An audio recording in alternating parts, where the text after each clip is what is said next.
tell us or walk us through one of your high highs of playing?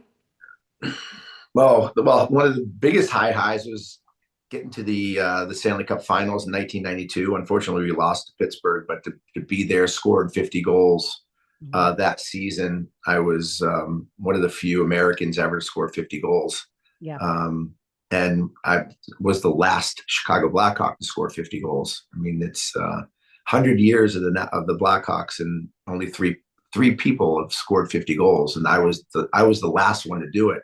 I think it was Nice. 32 years ago.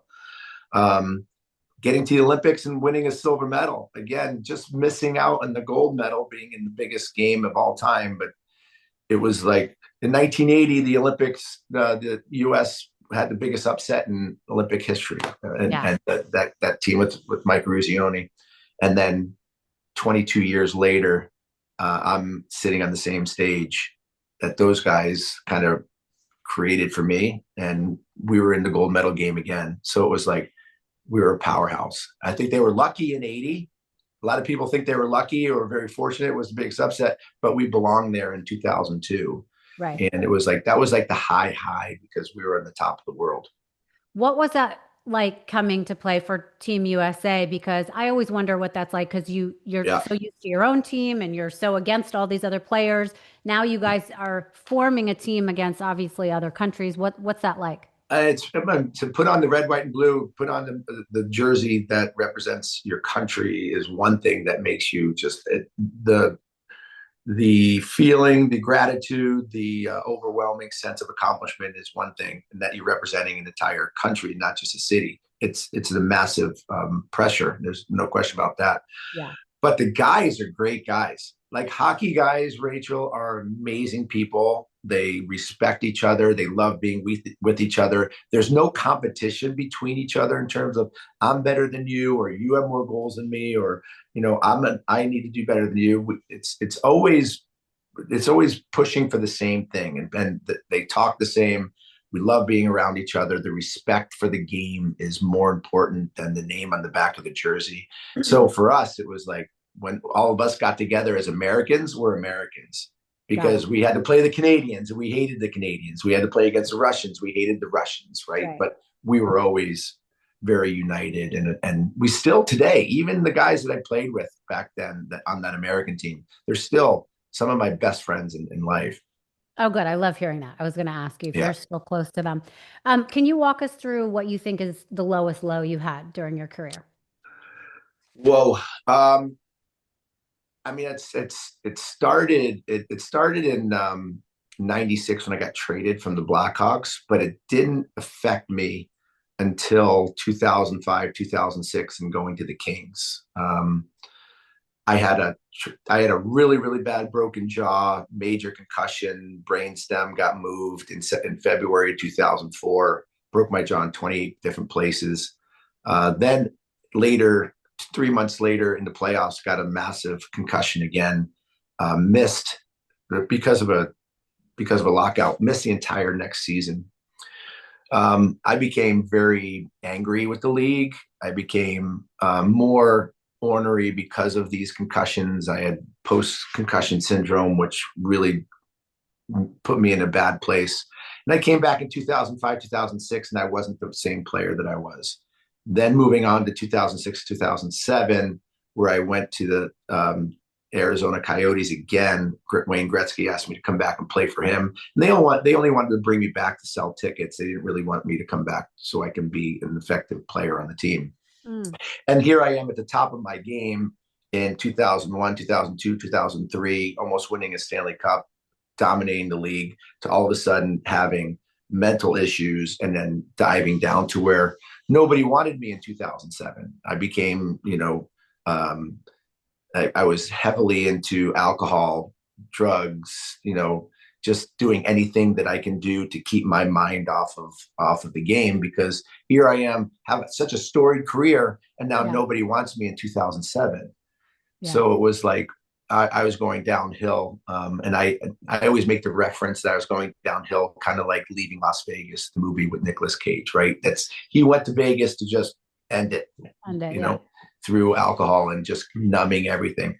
That's how I felt. And it took an amazing phone call from one of my closest friends in the game, Doug Wilson, who was the GM of San Jose, to kind of give me that second chance to say, I want you to come play for us. Now, granted, in 2007, when I didn't have a team to play for, I was 4 goals shy of 500, which is, it's only at that time, only 37 players had ever done it in the history of the game. And I would have been the second US guy to do it. I became the third guy to do it. But because Doug reached out to me, because Doug gave me that opportunity and gave me the chance to kind of redeem myself, it saved my career, it saved my mentality, saved my life, to tell you the truth. But it also saved my reputation as a player that had a career that now has led to being able to be inducted into Hockey Hall of Fame. And I owe all that to Doug Wilson. Yeah, that's an amazing story. And by the way, congratulations. That's amazing. Thank you. Thank you. I know you waited a long time for it. I did. And, people ask me why, because there's a lot of people, because there are people that have gone in over the 12 years that I waited that I had better careers than, maybe better stats than, did more for the game than. And I say a couple different things. I think my persona, maybe my mouth, maybe the things that I said, maybe the relationships that I might have tainted along the way kept me from going in. Definitely my mouth was a big deterrent of that. People in the Hall of Fame I think they expect excellence, not only, on the ice, but off the ice and representation. And maybe I wasn't the person for that at the time. But I also say I don't think that I would have enjoyed it, appreciated it, felt more gratitude for it if I didn't have to wait so long for it, So I think there's a lot of things. It was bad. I was really sick of people asking me everywhere I went, why aren't you in the Hall of Fame? Is this your year? Why aren't you in the Hall of Fame? I'm like, how the hell do I know? You're like, good question. Enough. Like, I don't want to hear this anymore. So, it was a very special, special, special day. Oh, good. I love that. I have a question for you. In watching all your stuff, I noticed you were number 27, then number 97. You picked 97, I guess. First of all, how is it that you guys pick your numbers? Number one. And number two, what's your relationship with that? Was there something special about maybe the number 7? Yeah, it's actually good. Yeah, it's a good question. Not many people ask me that question. I was given the number 27 in Chicago just because it was it was open, and for some reason they threw that on me. I became to love 27 because I love the number 7. So to have 7 in my number was important. I felt when I left the Blackhawks, I wanted to keep 27 as a Blackhawk because I really didn't want to get traded from Chicago. It was I got traded with pretty terrible circumstances and relationships with the owner that I've since kind of settled, thank goodness.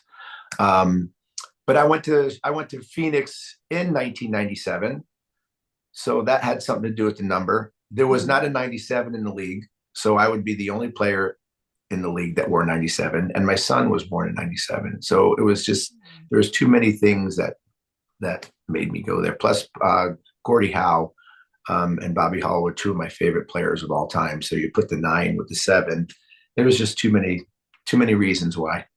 Oh, good. Okay. Well, I thought there might have been something. I love that. It's a good question. That's a great question.